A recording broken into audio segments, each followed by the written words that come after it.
Hello everyone, and welcome to my Soap Twist 24 channel.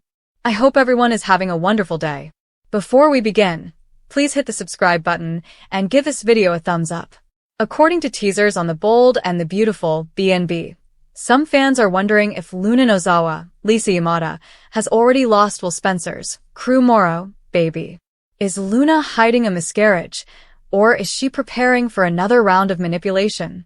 In the episode airing on November 18th, the show sent confusing messages about Luna. At the beach house, Luna began gushing about how it would be the ideal spot to start a family with Will, so it appeared that she was fully committed to raising a child with him. However, Luna eventually made comments that suggested she may have previously miscarried Will's child. "I cannot lose you, Will. Not now. Not after," Luna replied, trailing off and becoming sad. Luna then reaffirmed her vow, insisting she would not lose Will to anybody, especially Electra Forrester, Linnea Grace.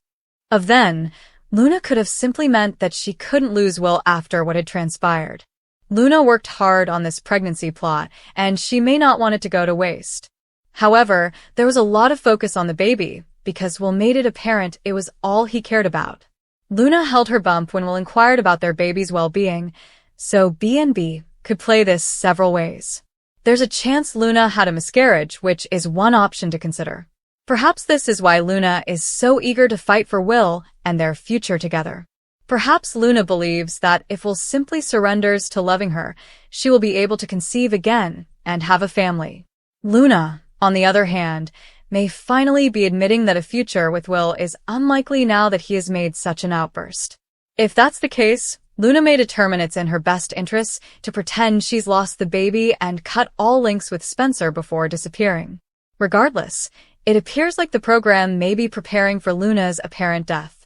If that's the case, BNB writers would be squandering an opportunity at good drama if Luna had actually lost the baby previously. It would be extremely wonderful if Luna returned someday with Will's baby boy or girl in her arms. Even if Luna claims to have lost the baby now, it could be a lie if she reappears with Will's child later on. According to The Bold and the Beautiful spoilers, some unexpected twists will occur as Luna's plot progresses. In a recent episode of Bold and Beautiful, Luna dropped a massive bomb on Will, leaving viewers speculating on whether she lied and what happens next. With everyone rushing to the scene of the jailbird showdown with Will Spencer, it's evident that we're reaching a watershed moment. After a delusional Luna spent 2 episodes begging Will to tell her that they have a future together and asking to raise their family at the beach house, the psychopath's narrative took an unexpected turn when she suddenly announced that she had lost everything, including the baby she'd been carrying. Read the recap here. That revelation alone counts as a massive twist, but was she telling the truth? There were minor indications that something had changed, but wouldn't the prison have noticed and notified someone if a medical emergency had occurred? Perhaps Luna, in her first pregnancy, feels she miscarried when she actually had some spotting, which is very normal. Perhaps she chose to lie after realizing she had no chance with Will. As calculated as she is, she may have reasoned that if they didn't think there was a Spencer baby to worry about, they wouldn't look for her as hard. In the impending megatwist possibility number 1, Luna flees town, has the baby, and returns months later with Will's child, likely when he is about to marry her. A wedding is the ideal setting for a surprise reveal. If you don't trust us, just ask Luna's grandmother, Sheila. However, if our suspicions are true, another major twist will occur very soon. All of those text messages that sent everyone scrambling toward the beach home couldn't have been for nothing. We're betting the writers are gathering the group to observe something major take place. Perhaps the foreshadowing of Katie's heart will come into play? Maybe Will's mother will collapse from worry when she discovers Luna has fled.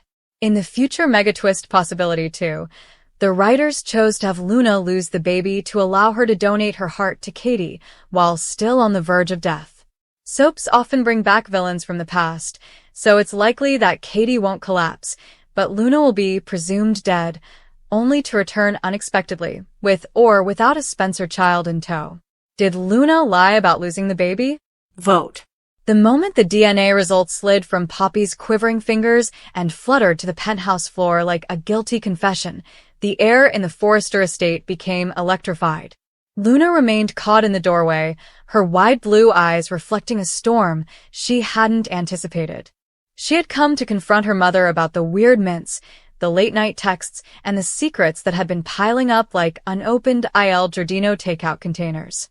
But this was a wrecking ball wrapped up in a laboratory report. Poppy's lips parted, but no sound emerged at first. She appeared smaller than Luna had ever seen her, as if the truth had physically reduced her. "Luna, baby, I can explain. You said Tom Starr was my father," Luna whispered, ripping her throat raw. "Mom, you swore on everything. You led me to believe I was carrying his baby." Poppy took a timid step forward. "I figured he was. I wanted him to be. Despite everything with Bill, I couldn't." "Bill?" Luna's voice sounded like a whip. "Bill Spencer? You're telling me the man who's been playing doting maybe dad for months is actually—" She couldn't complete her sentence. The room swirled. The gilded Forrester walls closed in. Downstairs, the large room was already filling up with the usual suspects drawn by the invisible bat signal of Forrester Logan Spencer pandemonium. Liam arrived first, still clutching a half-eaten cruffin from Deacon's, his gaze flitting between his phone and the staircase, as if he sensed an earthquake approaching. Hope followed, her face pale beneath faultless makeup, clutching a tablet containing the most recent sales predictions, which she had suddenly lost interest in. Ridge and Steffi raced through the French doors in the middle of an argument about Luna's expanded role at Forrester Creations, only to come to a halt when they noticed the tableau on the landing. Then there stood Bill, his sword necklace gleaming beneath the chandelier as if it knew. Poppy had summoned him with a frantic SMS, 3 simple words that chilled his blood: "We need to talk. Now." He took 2 steps at a time. "Poppy? What the hell is going on?" Poppy couldn't look at him. Instead, she looked at the DNA result on the marble floor, where the black and white truth screamed at them. 99.9998% probability of paternity. Luna has finally found her voice. "Did you know?" Bill's tan faded to ash. "No. God, no." "Poppy, tell me this isn't." "I didn't know for sure," Poppy replied, tears smearing the flawless contour she'd applied that morning for a lunch that would never come. "Not until the test." "I promise, Bill." I had blocked it out. That night at the festival, we were both high and disoriented. I woke up alone, confident that it had been Tom. He was there the following weekend, nice and uncomplicated. I constructed my entire existence around that lie because the alternative was admitting you slept with a married man and became pregnant. Steffi's voice cut through the room like a scalpel. She stood at the foot of the stairs, arms crossed so tightly that her knuckles became white. "Congratulations to Aunt Poppy. You just blew up 3 families in one afternoon." Ridge placed a warning hand on his daughter's shoulder. "Steffi." "No, father." This in turn, she spat the word like spoiled caviar, "has been playing house in my firm, kissing my brother, sleeping on my grandfather's inheritance, and now we learn she's Bill Spencer's daughter? Do we even know if the baby she's carrying is Finn's, or if this is some elaborate ruse?" Luna flinched, as if smacked. The room fell silent save for the ticking of the grandfather clock Eric had sent from Italy in 1987. Finn arrived in the doorway behind Steffi, still dressed in hospital scrubs and with mussed hair following an emergency C-section. His eyes was drawn to Luna, to the hand cradling the tiny curvature of her stomach. "Luna?" His voice was quiet and cautious, the same tone he used with terrified children in the ER. "Is this true?" She wanted to lie. God, she wanted to lie so badly to protect the fragile thing they created. The late-night discussions in the on-call room, the way he kissed her forehead when she fell asleep on his couch, the ultrasound photo he kept in his locker like contraband. But the truth had teeth and was biting everyone. "I just found out," she remarked, her eyes welling up with tears. "Same as you." Finn took 4 strides across the room and drew her into his arms. She buried her face in his neck, inhaling antiseptic and the slight cedar of his perfume, attempting to ground herself as the world shifted. Bill observed them, something ancient and injured cracking open behind his eyes. He had missed Will's first steps, Liam's graduations, and every birthday until the boys grew up and hated him for it. And suddenly there was a grown, beautiful, furious daughter standing in front of him, carrying his grandchild. Another opportunity he did not deserve. He made a tentative step. Luna. She pulled her head from Finn's shoulder. The gaze she gave him was not warm or forgiving. It was the expression of someone who had spent her entire life being told half-truths and was tired of accepting crumbs. You don't get to do this, she stated calmly. You don't get to swoop in with the Spencer jet and the Spencer name and act like it fixes 24 years of absence. I'm not trying to fix anything, Bill answered in a raspy voice. I'm trying to start. Liam, who had been unusually quiet, finally spoke. You have a sister, he said to no one in particular, as if he were testing his words. I have a sister. He looked at Luna, really looked at her, the Spencer eyes, the determined set of her jaw, and it all made sense. Hey, kid. The affection crushed something inside her. A sob broke away, and Finn tightened his grip. Poppy slumped onto the edge of the bed upstairs, in the room that used to be Bridget's, and grieved in a manner she hadn't since the night Luna was born. Silent, shoulder-shaking, the type of wailing that left you hollow. She'd intended to shield her kid from the Spencer upheaval, the media, and the target on their backs. Instead, she had led Luna straight into the lion's den in a Forrester Creations sample sale gown. The fallout spread like wildfire through the large room. Katie arrived next, summoned by Will's frantic emoji, and took one glimpse at Bill's face to know. You've got to be kidding me, she hissed, clutching her purse like a shield. Another one? Seriously, Bill? Will stood in the foyer, 17 and furious, staring at Luna as if she were a glitch in his cosmos. Another sibling. Another betrayal. He turned and walked out without speaking, the door crashing behind him like punctuation. Brooke, ever the matriarchal whirlwind, walked in wearing forgiveness like couture. We are not doing this, she proclaimed to the entire room. We are not turning this child into collateral damage because the adults couldn't keep their pants on at Music Festival 2001. Easy for you to say, Steffi replied.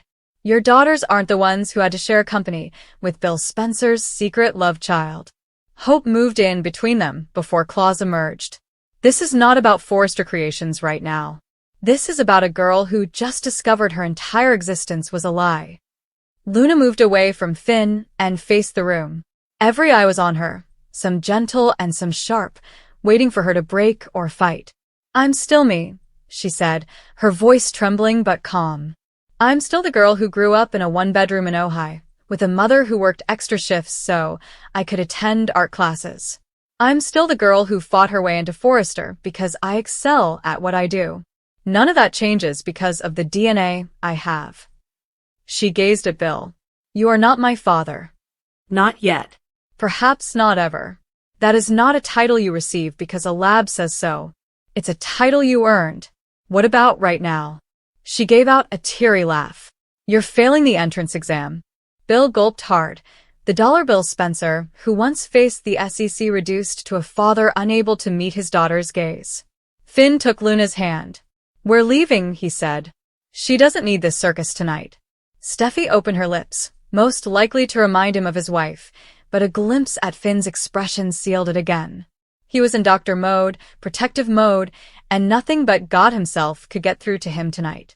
They strolled out together, past the photographers who had gathered like vultures at the gates because someone, Ridge would bet his loft on Sheila, had tipped off the tabloids.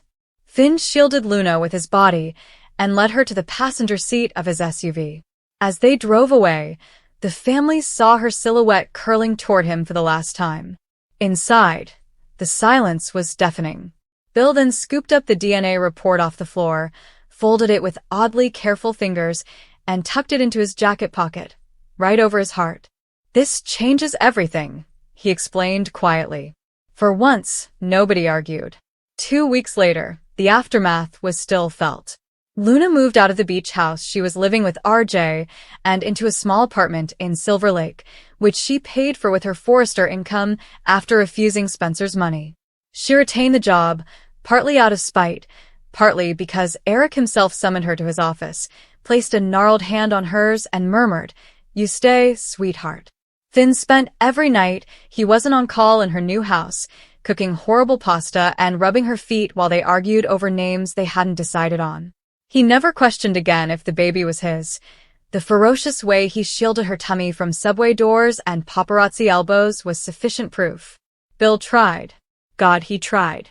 Flowers continued to arrive on a daily basis until Luna began donating them to the Children's Hospital. He sent her a trust fund statement, which she returned unopened with a post-it note that read, "Earn it." He showed up unannounced to her first pregnancy visit and stayed in the waiting room until she went past him without saying anything. It devastated him more than any boardroom loss had ever done. Poppy booked herself into a healing resort in Ojai, the same one she had taken Luna to when she was 8 years old and grieving the loss of a goldfish. She sent postcards that Luna couldn't bear to throw away, but refused to respond. What about Steffi?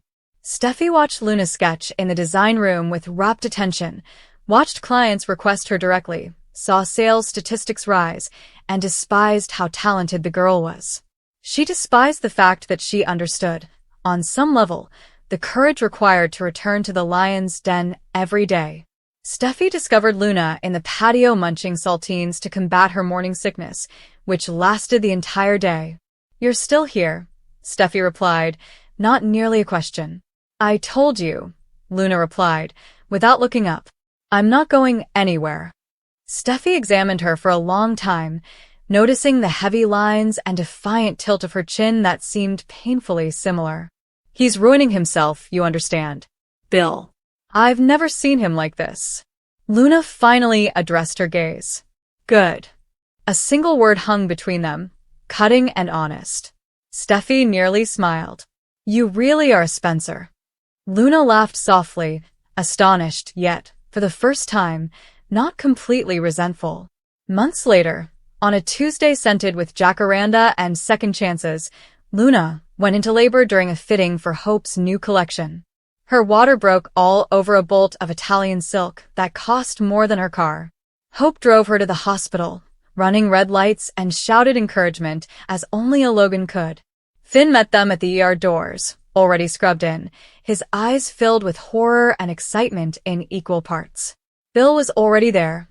Of course he was, pacing the waiting area in a $5,000 suit that had crumpled beyond repair. Liam and Will sat at opposite ends of the couch, a tentative peace formed in the luminous limbo of almost unclehood. 7 hours later, a small but powerful cry cut through the air, heralding an unknown future. Finn appeared first, still wearing his surgical cap and beaming so wide that his face threatened to split. "It's a girl," he proclaimed to the entire room. 7 pounds, 2 ounces, perfect apgars, and she's already got her mother's glare. Bill stood so quickly that he nearly overturned a fake ficus. Luna consented to one thing. If Bill wished to meet his granddaughter, he might do so in her room, after she had held her baby. So he waited as Finn returned inside, and the grandmothers, Brooke and Lee both crying in unison for once, took turns. Waited till the nurse beckoned. Luna appeared weary and dazzling, her hair clung to her brow, carrying a small pink bundle as if she'd been doing it forever. She didn't grin when Bill entered, but she didn't turn away either. He paused at the foot of the bed, hands clasped in front of him like a supplicant. "Hi," he began, his voice cracking with a single syllable. Luna gave him a long look before carefully shifting the blanket to reveal the baby's face, Spencer eyes, Forrester chin, and a shock of dark hair that could have originated from either side. "Her name is Stella," Luna explained. "It means star. Because she's the only thing that came out of this mess that feels light." Bill's knees buckled slightly. "I'm not ready to call you Dad," Luna said quietly. "I may never be. But she deserves to know where she came from. All of it. Good, horrible, and absolutely insane. So, if you want to be in her life, you need start immediately. You show up. You earned it. Every day. There will be no shortcuts, private jets, or purchasing a pony before she is able to walk. You must be better than the man who abandoned my mother at a music festival 25 years ago." Bill nodded, his tears streaming uncontrollably. "I will," he muttered. I swear on everything I am, I will. Luna stared down at her daughter before returning her gaze to him. Then come say hello to your granddaughter, Bill. He walked across the room like a man on his way to redemption, cautiously and reverently taking the small hand that extended out from the blanket. Stella wrapped her fingers around his thumb with unexpected strength. Something changed in that moment, with cameras locked outside and decades of blunders built like stones all around them. Not forgiveness, not yet. However, this is only the beginning. Outside the window, Los Angeles continued to spin. Runways, rivalries, secrets, and second chances. Inside room 312, a new Spencer Logan Forrester star was born, and whatever happened next, she would never have to doubt who she really was. She'd know exactly where she was from. And, despite all odds, that felt like the most unexpected twist of all.